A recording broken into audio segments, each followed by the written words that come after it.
दोस्तों, खैर मकदम है आपका फोर्थ व्यू में। मैं हूं वाहिद नसीम और आज हम बात करेंगे थोड़ा सा मुद्दा इजराइल का है। द डील ऑफ सेंचुरी के बारे में इस वक्त क्या चल रहा है और थोड़ा सा इससे कंसर्न जो ट्रंप के मामलात आते हैं उनको भी देखेंगे। साउथ चाइना सी में जो एयरक्राफ्ट कैरियर अभी अमेरिका ने भेजे हैं उसको भी कोशिश करेंगे। दरअसल लब्बो लबाब ये कि हम डीप स्टेट पर बात करेंगे कि डीप स्टेट जो है वो किस तरह से काम करते हैं और दुनिया को किस तरह नजर आता है। दरअसल आप लोग देख रहे होंगे कि जो काफी दिनों से एक तवील मुद्दत से डील ऑफ सेंचुरी को लेके बहुत सारी बातें, बहुत सारी खबरें चलती रहती हैं। डील ऑफ सेंचुरी क्या है वो हमने एक अपने प्रोग्राम में बताया था, फिर तफसील से जरूर बताना चाहेंगे किसी और प्रोग्राम में। फिलहाल थोड़ा बहुत आप डील ऑफ सेंचुरी के बारे में जानते हैं।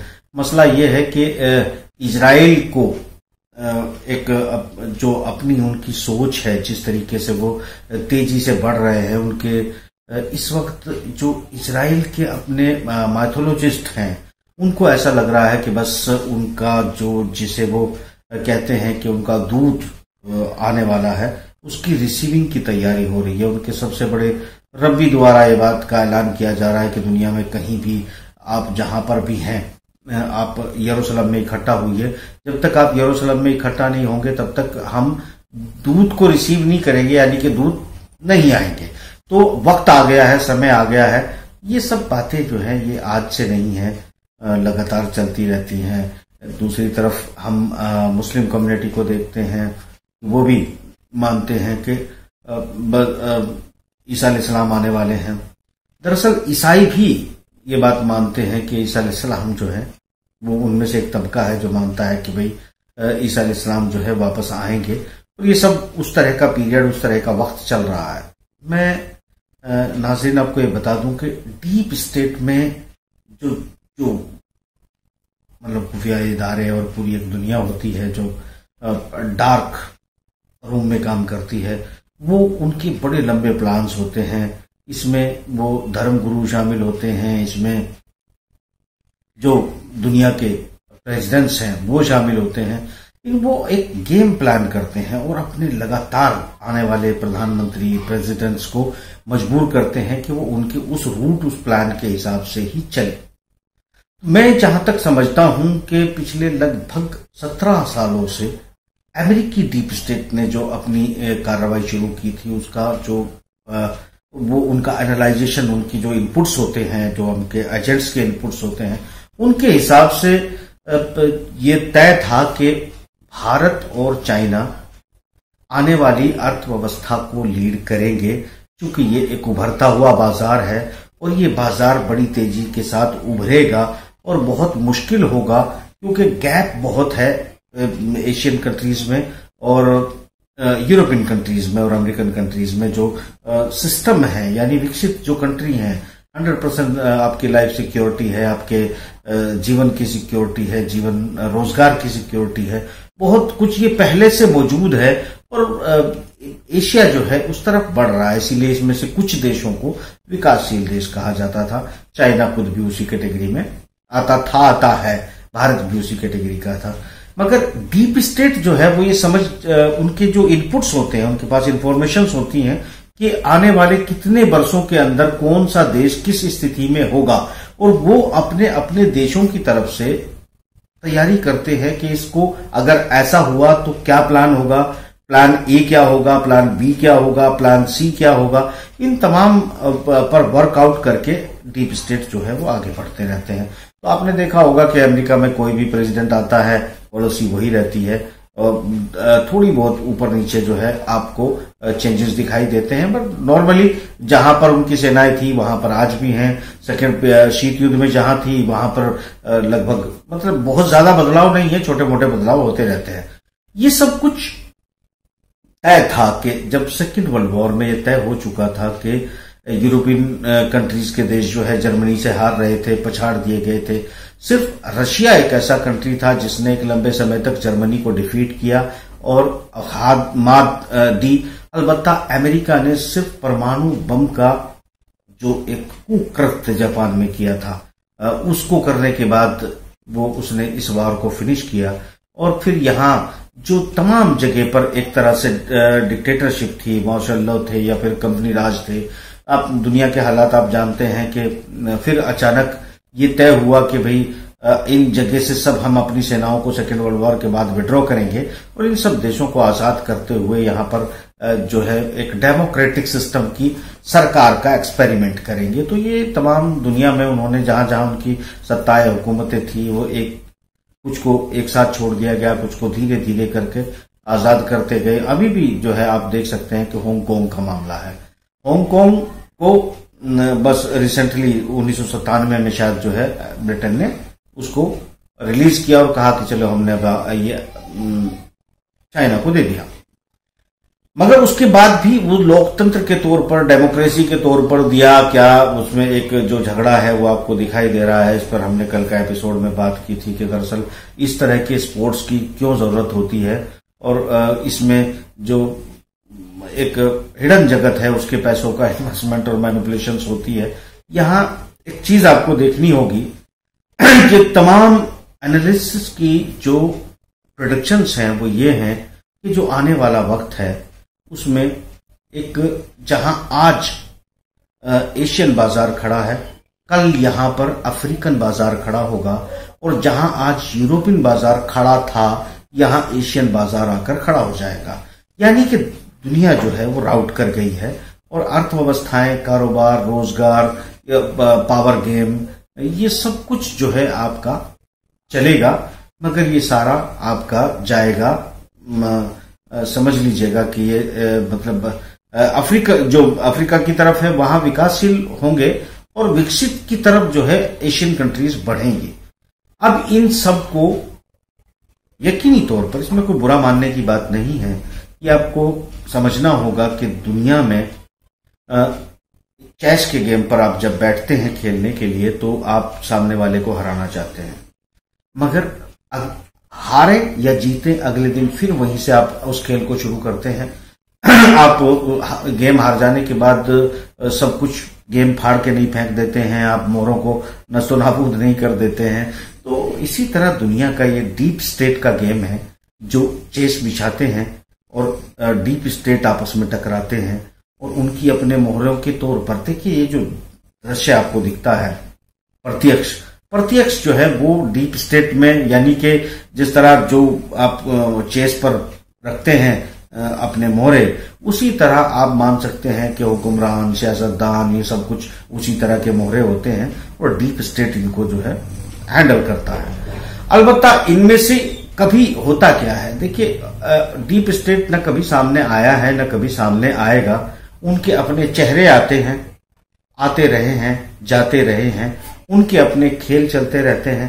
तो इस वक्त जो मैं कह रहा हूं कि 17 सालों से लगभग जो है चीन को, जब आज जहां चीन पहुंचा है, इसे रोकने की कवायद में एक डीप स्टेट के जो कदम थे वो शुरू हो गए थे, मूवमेंट शुरू हो गए थे। उन्होंने हिसाब जोड़ना शुरू कर दिया था कि किस देश को अपने साथ जोड़ा जाए, किसको अपने साथ मिलाया जाए, किसको कितनी ताकत दी जाए और कहां पर जो है इसको लाकर घेरा जाएगा, रोका जाएगा।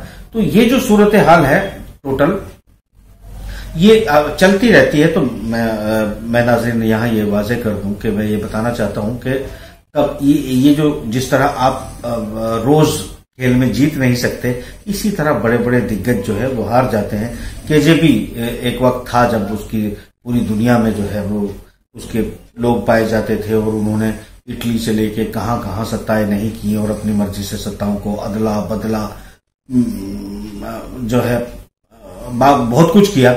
मगर एक वक्त आया कि गोर्बाचोव को जो है, मिखाइल गोर्बाचोव को, वो रशिया में आया, लोगों को लगा कि रशिया को भी बड़ी खुशी हुई, रिपब्लिक को भी बड़ी खुशी हुई कि हमने एक ऐसे लोग इंसान को जो है अपना प्रेसिडेंट बनाया है जिसे आने वाले वक्त में जो है रूस काफी तरक्की करेगा, खुली हवाएं होंगी, हम लोग भी जो है एक कम्युनिस्ट का जो जंजाल था उससे बाहर निकल पाएंगे। ये बाहर निकलने के लिए खुशियां थी, मगर हुआ इसका उल्टा। वहां के जो अपने स्टेट थे वो उनकी आपसी लड़ाइयां शुरू हो गई, उनके लड़ाई के खून खच्चर टूटने की स्थिति आई और अल्टीमेटली ये हुआ कि उस देश की अर्थव्यवस्था डैमेज हो गई रिलेशन खराब हो गए, जितने जो मोहरे रखे थे सब फिसल गए और अल्टीमेटली यूएसएसआर टूट गया, बहुत सारे देश बन गए। उसी एजेंसी जिसकी मैंने बात की, तब पुतिन जो है उसमें हुआ करते थे और पुतिन ने ये सारे मामलात, इसका उरूज, इसका पतन, सब कुछ देखा है और एक बार फिर उरूज पर ले आया। यहां मसला ये था कि जो पश्चिमी डीप स्टेट है वो अपनी चीजों में आगे बढ़ रहा था। इसमें मैं ये मानता हूं स्पष्ट तौर पर कि ट्रंप की आमद एक अजीब सा वाकया रहा और जबकि ये किरदार कंट्रोवर्शियल था।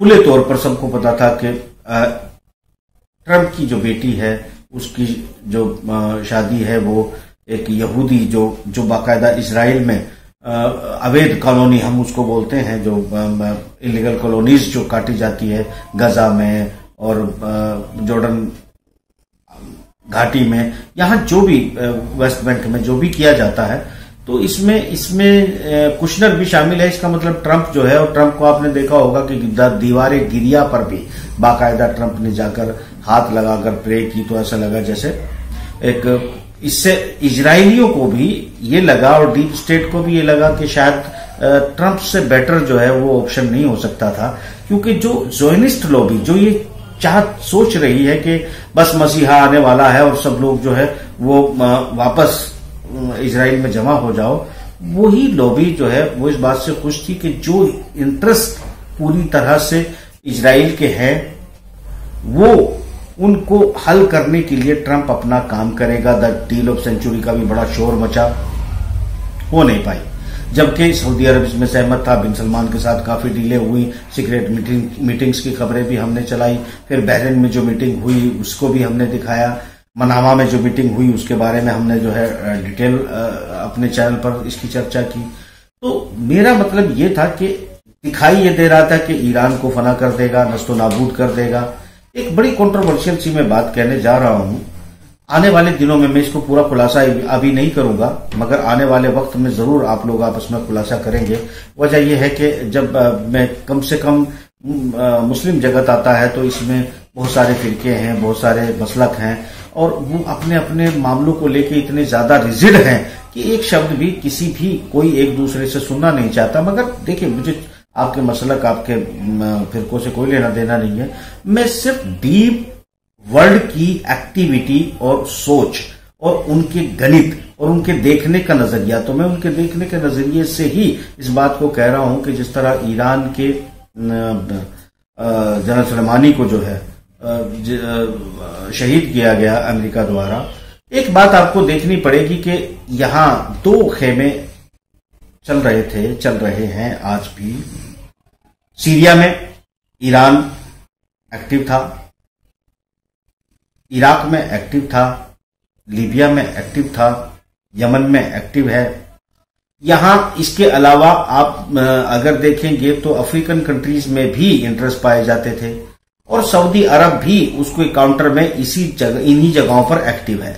तो एक तरह से इनके अपने जो डीप वर्ल्ड है उनकी अपनी एक लड़ाई है, डीप स्टेट इनके अपने जो है उनकी अपनी एक लड़ाई है जो चल रही है एक दूसरे के। हर देश में जो मुस्लिम देश हैं उनमें हर जगह पर ये चीज जो है काफी तेजी से बढ़ती जा रही थी। खात्मा अब भी नहीं हुआ है, एक बैरियर जरूर आया है, एक ठहराव जरूर आया है, मगर अभी ये खत्म नहीं हुआ है। जबकि ये तमाम खेल भी जो बड़े खिलाड़ी हैं अंधेरे कमरे के, वो अपना गेम कर रहे हैं, जिसकी वजह से आप देख सकते हैं कि दुनिया का लगभग अगर ज्यादा भी नहीं तो 60% जो पैसा है वो इन्हीं गल्फ के देखाड़ी के देशों में मौजूद है।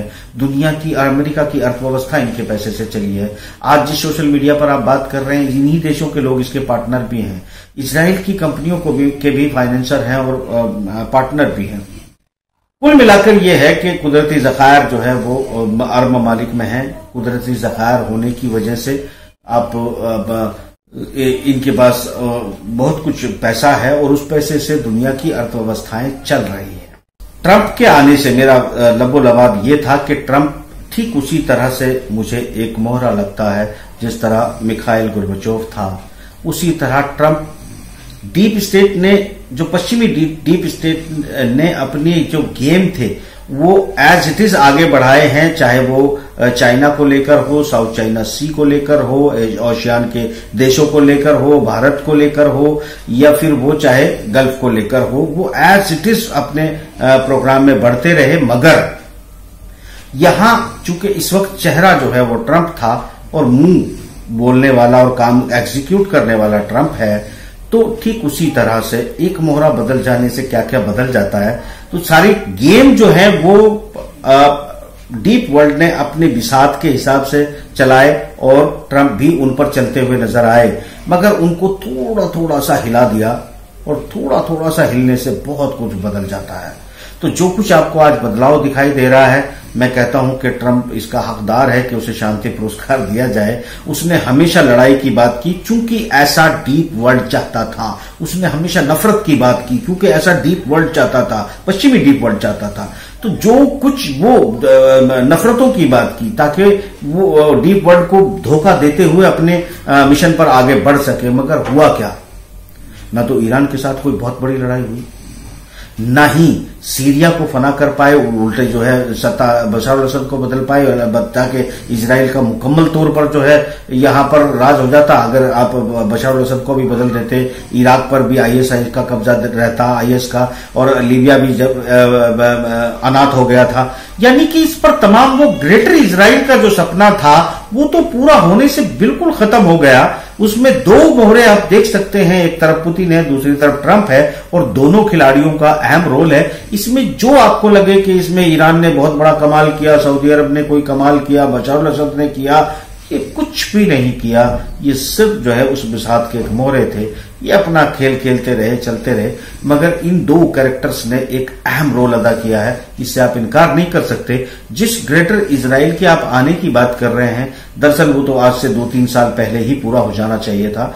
वो पूरा हो जाने की जो सिचुएशंस थी, जो गणित बनाए गए थे, उसके हिसाब से लीबिया में से जो है कद्दाफी का खात्मा हो गया, सद्दाम का खात्मा हो गया। उसके बाद जो इराक की टूट फूट है, उसके 2 टुकड़े करना चाहते थे, इराक के 2 नहीं कई टुकड़े कमजोर कर देना चाहते थे, ताकि यहाँ इजराइल जो है वो बाकायदा अपनी पकड़ को मजबूत रख सके, अपनी पकड़ मजबूत बनाकर इस खित्ते पर राज कर सके। बशर अल असद को भी हटाकर आईएसआई का लगभग जो है 90% हिस्से सीरिया पर कब्जा हो चुका था, तो वहां से बैकआउट करना पड़ा। तो एक तरह से पूरे गल्फ को, पूरे मुस्लिम जगत को कब्जे में ले लिया गया था इजराइल द्वारा, जो अब उसके कब्जे में से छूट चुका है। उसके साथ जो है यूएई, सऊदी की कुछ जरूर चल रही है जो मामलात हैं, और इसमें ईरान भी मतलब कोई बहुत आगे बढ़ के जो है वो इजराइल को हराना चाहता हो, ऐसी कोई कहानी नहीं है। क्योंकि ये वो गेम है जो आप देख रहे हैं कि इस वक्त हिजबुल्लाह को लेकर भी पूरे एहतजाज हो रहे हैं, वो बहुत मजबूत नहीं रह रहा है।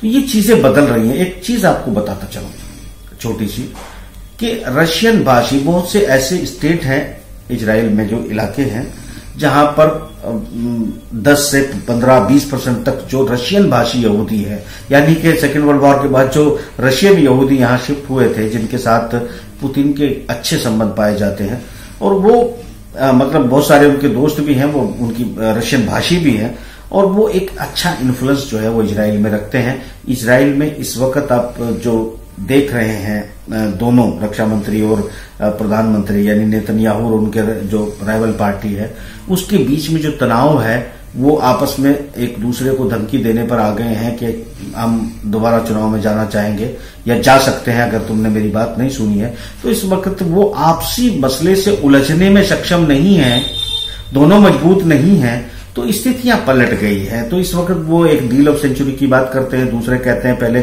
हम इंटरनल मैटर को, करप्शन के मैटर्स को, और जो इस वक्त इकोनॉमिकल हालात हैं उनसे सुलटने की बात पहले करें।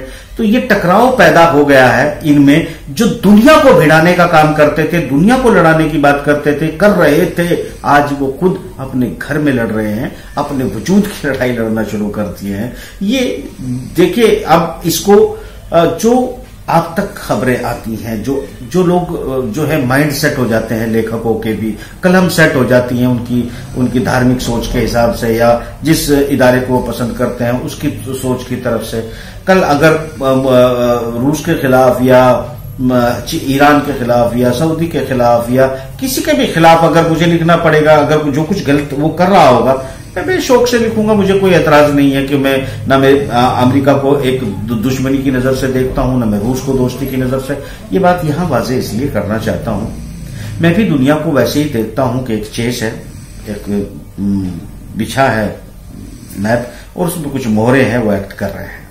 मैं न खिलाड़ी हूं, न मैं कहीं से इन्वॉल्व हूं, मैं तो एक दर्शक हूं। जैसे जब चेस 2 लोग खेलते हैं या 4 लोग खेलते हैं तो माफ करना, उसमें कुछ मेरे जैसे दर्शक भी बैठे होते हैं, तो वो दोनों खिलाड़ियों को देख रहे होते हैं कि अच्छा तूने ये रखा तो वो हो सकता है। उनको बोलने की आजादी नहीं होती क्योंकि उनको कोई अधिकार नहीं होता कि वो मोहरे पलट दें, मगर उनको ये है कि अपनी राय बनाने का तो कोई अधिकार होता है। वही मैं कर रहा हूं, बस इतनी सी बात है।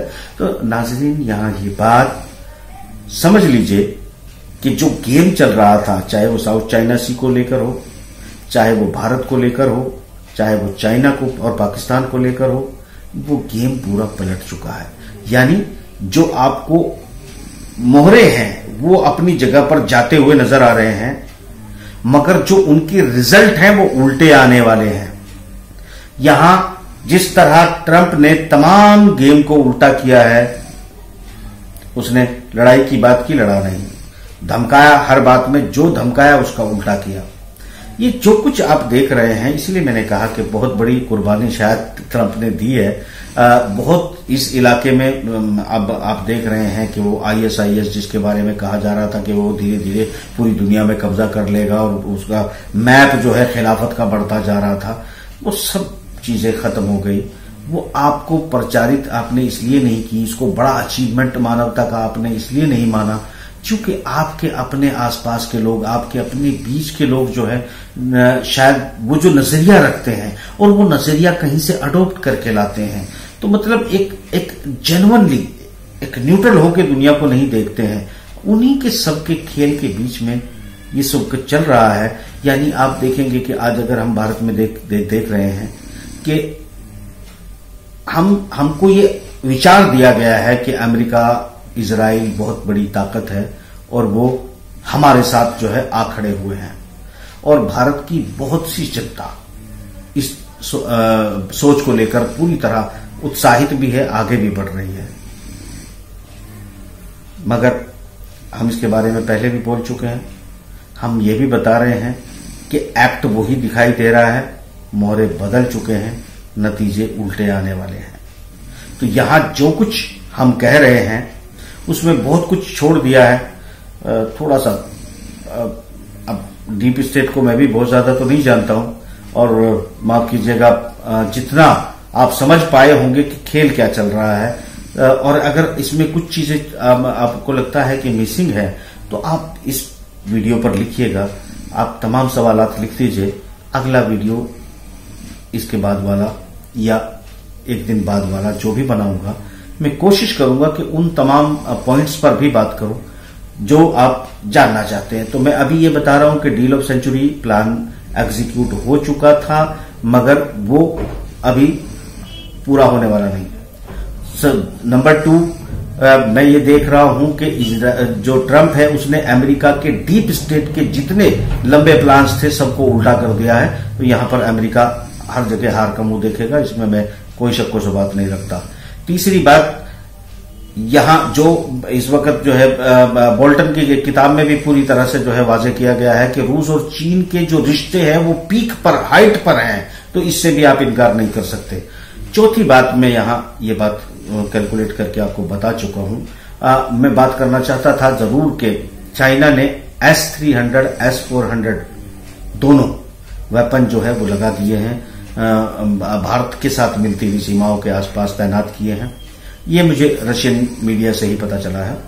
दूसरी बात आपको ये बता दूं कि क्योंकि मैं, माफ करना, मैं हिंदी मीडिया या चाइना की मीडिया, इन सब मीडियो पे मैं भरोसा नहीं करता हूं, मगर कुछ एजेंसी हैं जो सबूत के साथ कुछ शाये करती हैं, मैं उनके साथ जरूर उन पर भरोसा करता हूं क्योंकि सबूत मेरे सामने भी होता है और उतना एनालाइज करने की अल्हम्दुलिल्लाह मुझमें कैपेसिटी है। तो कुल मिला के मैं ये कह रहा हूं कि अगर S-300, 400 जो है वो अगर तैनात कर दिए गए हैं, अब हम S-400 के बदले S-400 लेने की जो बात कर रहे हैं, मुझे लगता है अब ये इनरिलेवेंट हो चुका है।